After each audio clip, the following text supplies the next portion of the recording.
Okay, yang pertama sekali saya ucapkan terima kasih yang masuk. So hari ni yang kedua, okey. Okey, dah keluar kan? Kenapa keluar okey tu? Okey. Okay, untuk bab 9, insya-Allah kita akan habiskan bab 9. Kalau sempat sebelum kita buka sekolah, kita akan terus kepada bab 10. Sebab kita untuk makluman kita masih ada lagi 3 bab untuk dihabiskan. 10, 11, 12, 13. 4 bab. 10, 11, 12, 13. So bab-bab yang tu mungkin dia tak ada kaitan sangat. Cuma bab 9 ni ada kaitan dengan bab 8. Sikit sajalah. Kalau tak faham, so kena rujuk semula bab-bab yang semua ni. So saya minta mungkin awak tak tahu nak dengar penerangan saya semula semasa dalam kelas, yang baru masuk kelas tu, so boleh pergi dekat saya pun channel MSO Zone, channel YouTube. So awak just tarik. Kalau nak cari cikgu lain pun tak ada masalah, tak kisah. Cuma kalau nak penerangan daripada saya, awak kena subscribe lah. So saya akan upload, saya dah upload misalnya sehingga bab 9. So bab 9 tu saya tengah edit-edit sikit baru saya publish. Termasuk untuk tajuk hari ni pun saya akan publishkan dalam YouTube channel. Sebagai bantuan untuk awak belajar lah. Okay, tengok objektif ini kita dah buat. Okay, objektif pembelajaran ni kita dah buat hari tu minggu lepas. Bukan minggu lepas, hari Isnin. So kita namakan poligon, penjuru, formula penjuru ni kena ingat. Biasanya tak diberikan dalam soalan. So ni kena ingat lah. Okay, kalau tak ingat macam mana nak buat cikgu, kena guna cara manual. Garis satu daripada buku ke buku. Nama-nama poligon pun kena hafal. So ni pun kita dah buat. Walaupun kita tak nak lukis.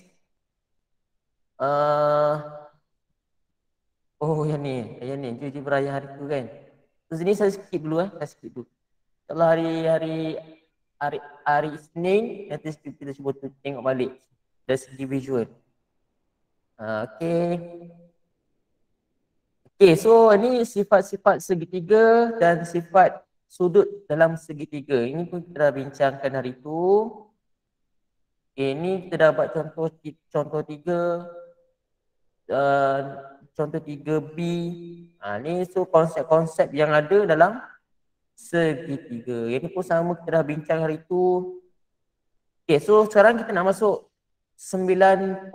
Sifat sisi 4 dan sudut kedalaman serta sudut keluaran sisi 4. So kalau sebelum ni 9.2 kita bincang berkenaan dengan segitiga.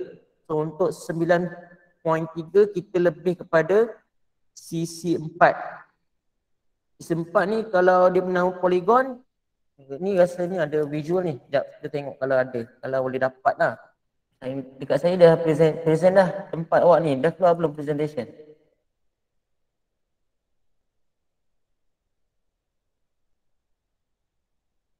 Keluar lagi kan? Okey, dah keluar. Dah keluar kan? Baru nak keluar. Slow betul ni. Dah.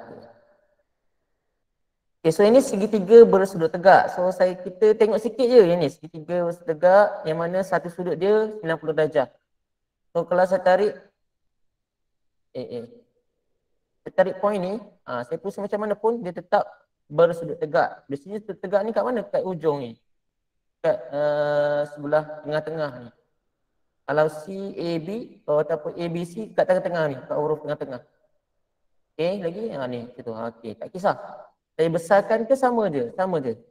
Itu untuk segitiga bersudut tegak. Tengok segitiga yang kedua. So yang ni.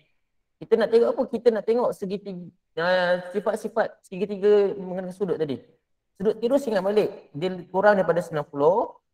Tirus kurang daripada 90.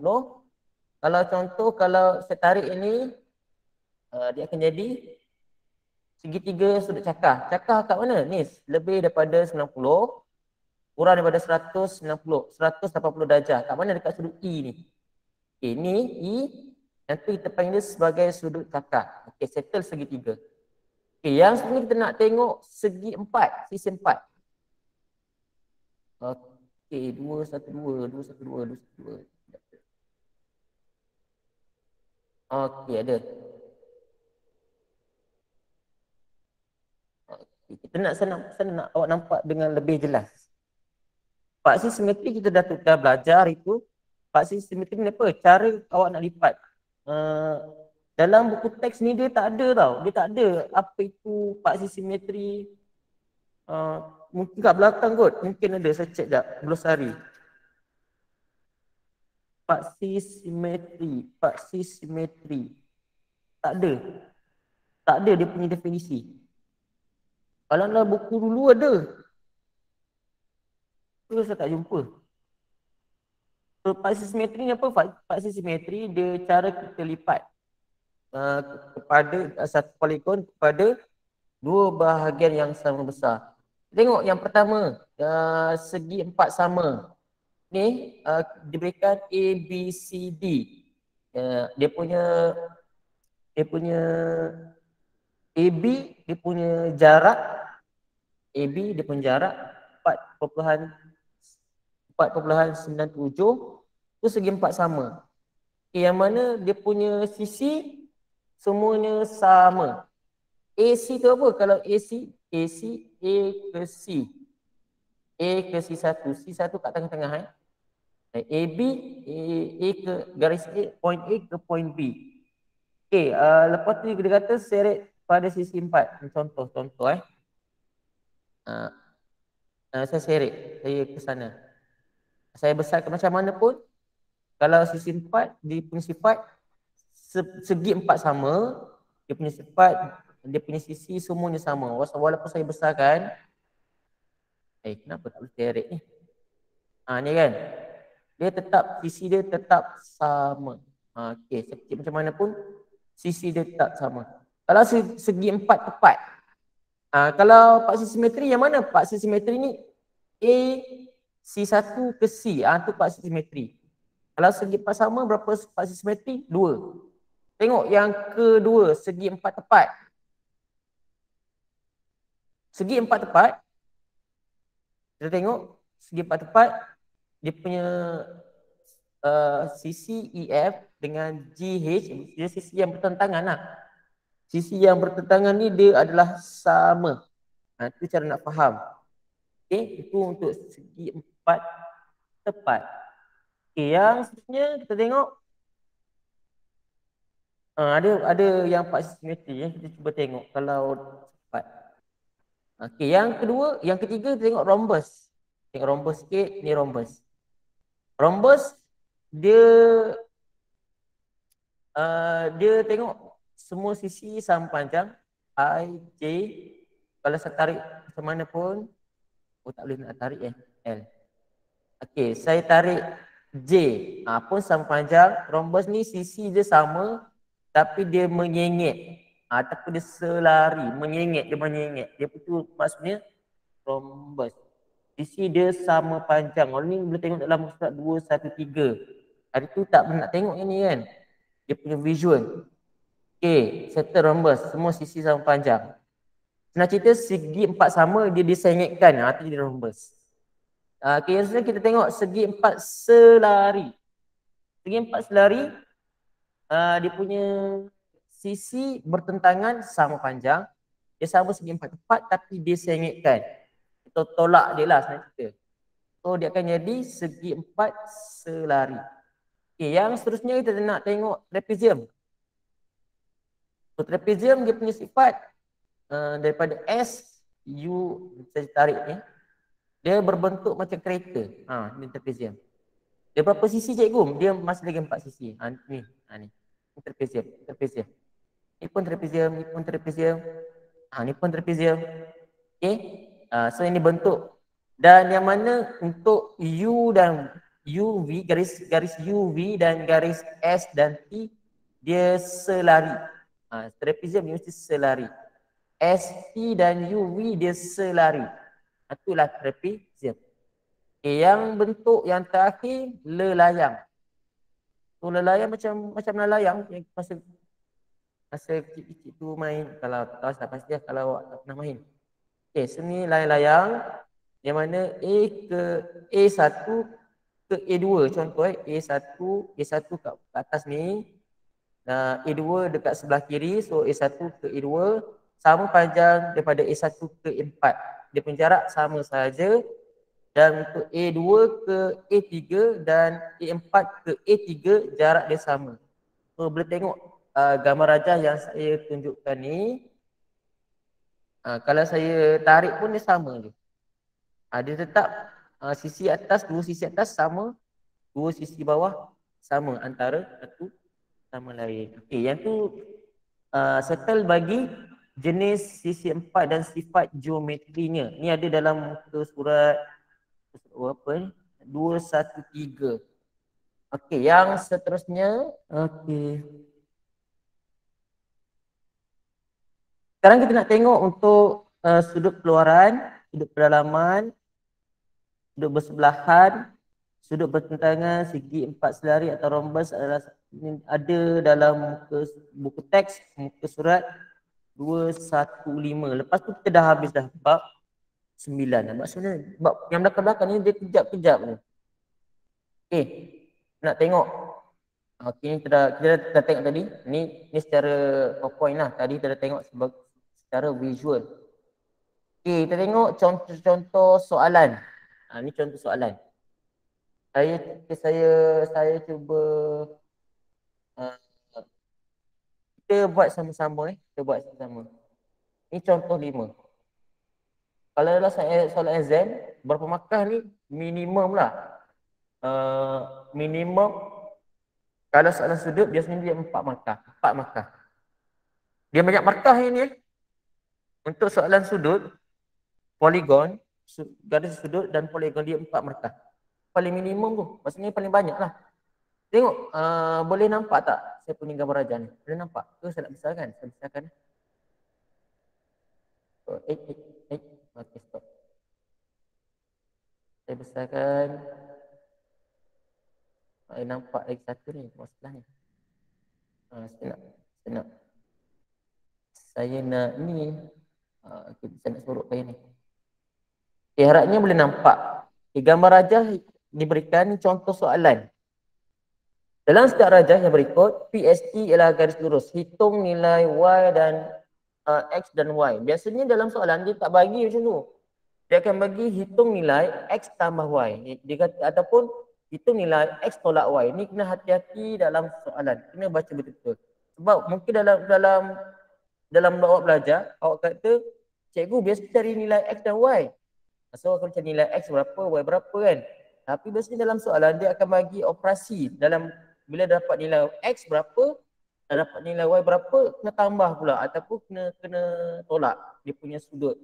Okay, untuk soalan yang ni kita cuba cari sama-sama. Saya bagi tips untuk buat kira-kira. So awak kena cuba kira. Okay, nanti drop komen awak punya jawapan. Saya bagi tips lah. So PST yang mana yang ni? Kita kena pasti. PST ialah garis lurus. Okay, garis lurus. Hitung nilai X dan Y. Okay, X. So untuk selesaikan soalan poligon ni, so dia ada beberapa konsep yang awak kena tahu. Okay, ini konsep sudut garis lurus 180 darjah.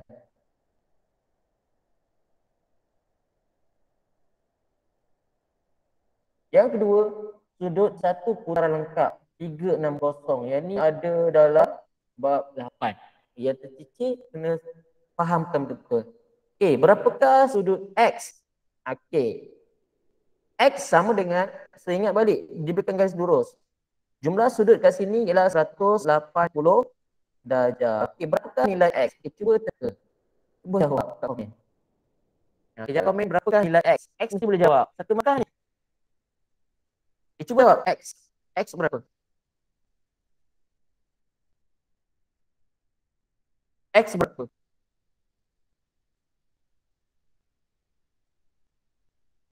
Anis Kaisaras. X 180 Anis. X. Nampak tak gambar rajah tu? Sebelah dia dah 100.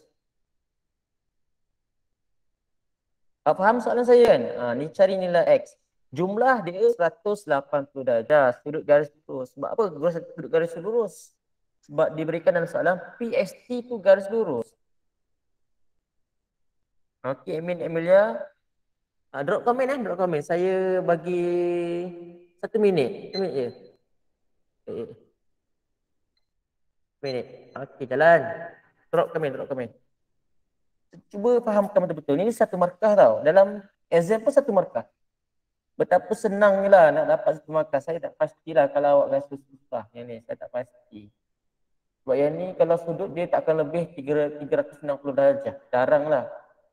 Dia punya jawapan lebih daripada 360. Jarang. Biasanya 360 dah ke bawah je. Dia tak main beribu-ribu dia punya jawapan. Okey, Aniska Sarah salah. Okey, betulkan balik Aniska Sarah punya jawapan.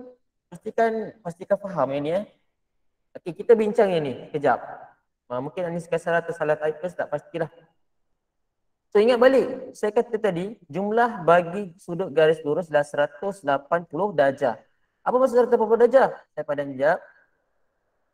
180 darjah ni dia daripada sini ke sini. 180 darjah. Tengok. Okey, tengok di sebelah sini dah diberikan, sebelah kiri ni sudah diberikan iaitu 100 darjah. So balance ni berapa? X. So balance dia mestilah daripada jumlah 180 darjah. Kenapa 180? Sebab dia garis lurus cikgu. Okey, faham. Kalau faham yang tu okey, tak ada masalah. Tolak dengan 100 darjah. Dah pun tak 100 cikgu ini. Ni 100 sudah diberikan. Sebab kita nak cari yang sebelah dia. Ni nama dia dah sudut bersebelahan. Okey, nama dia dah sudut bersebelahan. Nama dia adalah sudut penggenap ke pelengkap. Penggenap kot kalau tak silap saya. Penggenap. Saya tak ingat sangat istilah ni. Saya faham konsep je. So jawapan ni berapa? X 80 darjah. Ini satu markah. So hati-hati dengan markah mudah ni. Okay, yang kedua, X dah settle. Yang kedua kita nak cari nilai Y. So apa yang kita nak kena tahu. So yang tadi sudut garis lurus kita dah tahu. Sudut putaran lengkap kita dah tahu. Yang seterusnya so yang ni sudut 1/3. Kalau sebelum ni sudut pedalaman 1/3. Ini sudut pedalaman yang warna merah ni. A tambah B tambah C sudut pedalaman Ini sudut segitiga tau. A tambah B tambah C sama dengan 180 darjah. Ini fakta.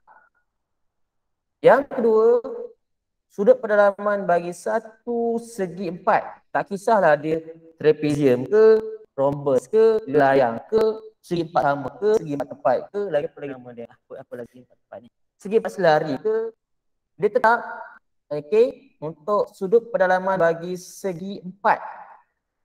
Sisi empat. Ini contoh. Dia akan sama dengan 360 darjah. Ini fakta. Tak kisah dia bentuk apa. Bentuk ni cikgu. Dia tetap sisi empat dan sudut pedalaman dia tetap 360 darjah. Dia punya jumlah sudut pedalaman. So, ini fakta ni boleh tengok dalam muka surat 215. So dia kata apa? Dia kata tambah sudut pedalaman suatu sisi empat dah 360 darjah. Okey? Setakat tu ada nak tanya tak berkenaan dengan sudut pedalaman ni? Boleh faham? Boleh faham tak? Faham ke kurang jelas? Kalau kurang jelas kat mana? Semua okey? Okey ke okey? Oh. Faham. Okey. Oh, saya punya delay tu. Okey, so yang pertama saya ulang balik untuk sudut pedalaman segitiga 180 darjah. Okay, settle. Yang kedua, sudut pedalaman bagi segi empat ataupun sisi empat, dia ialah 360 darjah. So, nanti awak akan belajar lagi sudut pedalaman bagi poligon-poligon yang lain. So, macam mana nak cari sudut pedalaman poligon-poligon yang lain? Oh, ke tu form 2 tak jumpa pula kat sini. Saya tak jumpa. Okay, ni saya bagi tahu lah. mungkin tak belajar lagi, so saya beritahu. Untuk sudut pedalaman bagi poligon-poligon yang lain, sebenarnya dia macam ni. Okey. Tapi yang ni fakta lah 360. Macam mana keluar 360 ni? Sebab kalau kita lukis segi empat, sisi empat Okay. Kalau kita buat dari bucu ke bucu ni perpenjuru, nama dia perpenjuru Okey. Ataupun kita belahkan dia kepada supaya dia jadi segitiga. Okay. Kita akan dapat sisi empat ni kita akan dapat Allah hai. Kita akan dapat satu segitiga dan dua segitiga. Sebab tu sudut 360 mana cikgu tahu ni? Bila saya belah dua, bukan belah dua, saya berapa segitiga yang ada dalam segi empat ni? Dua segitiga saya kan? Bila saya buat garisan, saya akan dapat dua segitiga. Yang mana satu segitiga ada 150 darjah. Kalau dua, tambahlah 150 darjah. So kita akan dapat 360 Allah hai. Tapi saving pula. Nanti kelas tambahan saya guna laptop senang buat. PC slow. Mengganggu Dia nak saving. How to save? Mesti hilang ni saya yang saya tulis ni. Tak apa, kita sabar je. Kalau dekat awak tak saving saving tu kat bawah nampak dia punya bar tu kan. Open is saving the auto recovery file. So dia lambat sebab Windows 10 dia auto save. Okey, saya teruskan. 360 180 tambah 180 sama dengan 360 darjah. Jumlah sudut pedalaman. Ini sudut pedalaman. Allah, dia habis semua hilang dah. Semua hilang nombor. Inilah sudut pedalaman. Okey, contoh sudut pedalaman So, contoh poligon yang lain. Contoh poligon segi 5 ataupun nama dia lah pen. Kalau segi 5 nama dia apa? 5 sisi. 5 sisi nama dia apa? Itulah kaji sila. 5 sisi apa nama dia? 5 sisi apa nama dia? Nama poligon yang mempunyai 5 sisi.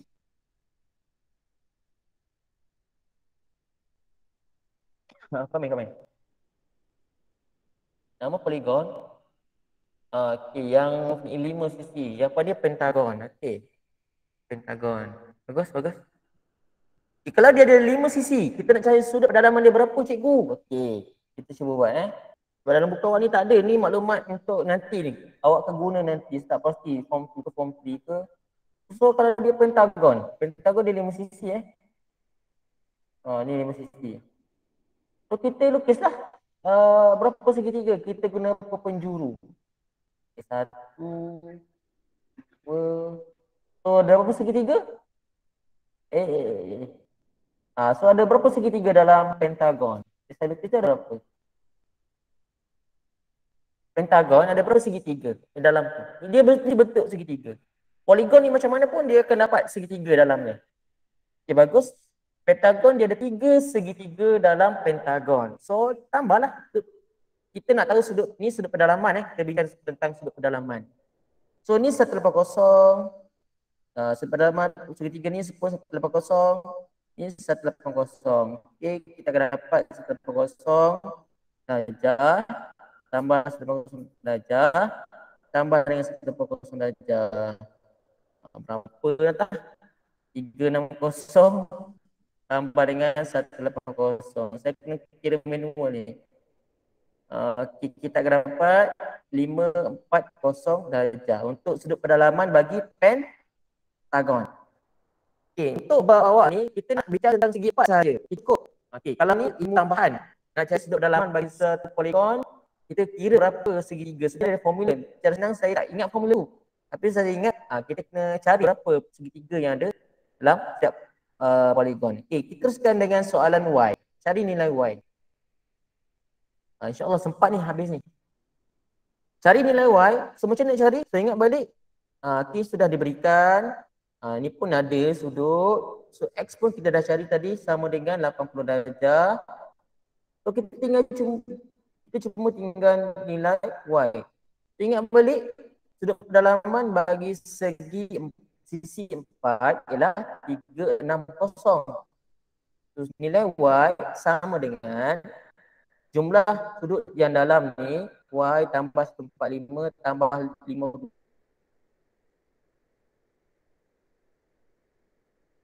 tambah 80, jumlah dia ialah 360. So 360 kita tolaklah sudut yang ada. Tolak 145 darjah. Tolak dengan 52 darjah. Okey, tolak lagi dengan yang kita ada tadi. X 80 darjah. Berapa jawapan ni kita kalkulate? Komen. So nilai Y, awak dapat nilai Y.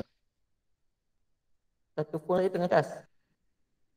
Berapa dapat nilai Y? Siapa yang dapat nilai Y, drop kat komen tu. 360 tolak dengan 145, tolak lagi 52, tolak lagi 80 darjah. Awak akan dapat 83 darjah. Okey, bagus. So nilai Y dia adalah 83 darjah. 83 darjah. So satu lagi markah awak dah dapat. Okey, soalan ni kalau soalan ni keluar dia dua markah saja ataupun 3 markah lah ini. Tapi biasanya hitung nilai X dan Y. So kena biasakan X tambah Y. Contoh soalan ataupun X tolak Y ataupun Y tolak X. Dia bergantung kepada soalan. So kena baca betul-betul soalan. So jangan ingat bila cari nilai X dan Y dah selesai. So untuk soalan ni selesai lah. Untuk soalan biasanya dia X tambah Y, X tolak Y, Y tolak X. Yang ni awak kena hati-hati sebab dia macam kelesistik lah awak buat. Dan yang terakhir, kita tengok soalan yang terakhir hari ni. Okay. Contoh 5, soalan B. Saya besarkan yang ni. Saya besarkan gambar. Ini saya besarkan juga ni. Soalan tadi ni soalan A. Tak nak crop. Kalau cross saya crop, hilang dia punya arahan. Okay. Contoh 5 ni soalan B. Dalam sejarah rajah yang berikut, PST adalah garis lurus. Tadi PST juga, ni pun PST tapi gambar rajah lain lah. Kita check lah, kita conteng lah sikit kita kertas soalan tu kan.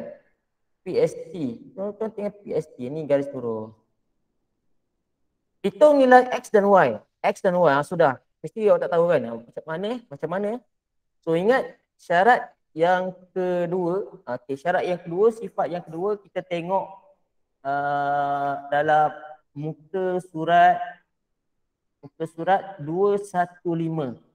Tadi segi 4 yang biasa. Sekarang ni kita nak tengok dia punya, kalau yang ni adalah segi 4 selari. Jadi punya bentuk segi 4 selari. Kenapa? Sebab dia yang pertama dia ada nak panah sini. So dia nak panah sini lah. Arrow, dia ada arrow. Ini nama dia segi 4 selari. Kalau segi 4 selari, dia punya fakta yang pertama, dia punya sudut bertentangan. Sudut bertentangan adalah sudut bertentangan ni, tahu tak sudut yang bertentangan? Sudut bertentangan dia sama ataupun bukan zigzag. Dia zigzag tapi sepadan. Ini dia agak complicated sikit. So sebab yang pertama, kalau tengok kat sini, saya ambil contoh yang mudah dulu nak bagi faham. Dah masa dah ni. Okay, last dia. Saya nak terangkan sudut yang bertentangan. Okey. Contoh sini sudut A. Sebab sini tak nampak sudut bertentangan tu. Ini B, yang ni C, yang ni D. So ni dah segi 4 selari ataupun rhombus. Pun sama. Sudut bertentangan dia bertentangan. A bertentangan dengan B. Okey, ini bertentangan. Ini maksud bertentangan. C bertentangan dengan D. Okey. Sudut bertentangan dia adalah sama, iaitu A sama dengan B, sudut dia dan C sama dengan D. Okey, mesti bertentangan. So inilah fakta yang ketiga dalam kotak ni, dia ketiga. Sudut bertentangan dalam segi 4 selari atau rhombus adalah sama. Kalau tengok kat sini dalam ni, ni bentuk apa? Dia segi 4 selari. Rhombus dia semua sisi dia sama. Okay, so bermaksud perlu berapakah nilai X? Kalau faham tentang yang ni tadi, apakah nilai X? Sudut X ni berapa? Cuba cari. Perlu tak kira? Bertentangan? Sama. So, apakah jawapan bagi X? Okey, bagus Emily dah faham. Afiq Irfan dah faham. So, bertentangan dia sama. Sebenarnya, kalau tak faham, yang ni bab 8, dia kita namakan dia sebagai sudut sepadan. Saya nak sentuh yang tu. Awak cuba cari sendiri sudut sepadan tu apa. Konsep segi empat, sudut bertentangan bagi rombus dan segi empat selari sahaja. Segi empat lain dia lain. Kita faham tu. Segi empat selari dan rombus sahaja yang sama, yang bertentangan tu sama. So jawapan X ialah 42. Okay, dah set, alamak dia pergi save lah. Dah nak habis dah ni. Okay, X sama dengan 42 tanpa kita kira 40 darjah. So Y dia berapa Y? So ingat ni garis lurus macam tadi. X sama dengan 42, so Y sama dengan berapa? Y sama dengan 180 darjah. Tolak dengan 42, awak akan dapat nilai Y. Y berapa Y? Jawapan? Amin. Y berapa jawapan? 180 tolak dengan 42. Berapa darjah dari nilai Y? 138. Okay, bagus. Okay, 138. Ni lah nilai Y. Soalan ni berapa markah cikgu? Soalan ni keluar, kalau dia keluar soalan macam ni lah. Okay, 2 markah. Satu nilai, 1 markah. Okey, ada soalan tak berkenaan dengan kita pun tajuk hari ni? Asal ni saya QA lah, tengok gambar ni sikit. Ada soalan? Tengok panda. Ada soalan tak? Berkenaan dengan bab 9 ni kita dah habis bab 9 ya. Tak gerak kucing. Kucing ke tu? Okey, tak ada cikgu. Alhamdulillah. So tak apa. So yang mungkin terlepas info benda saya akan record. Awak boleh tengok kat saya punya channel balik. InsyaAllah semoga dia membantu awak lah untuk buat ulang kaji. Anda kata awak tercicir di bab yang sebelumnya. So kalau tak ada soalan, terima kasih.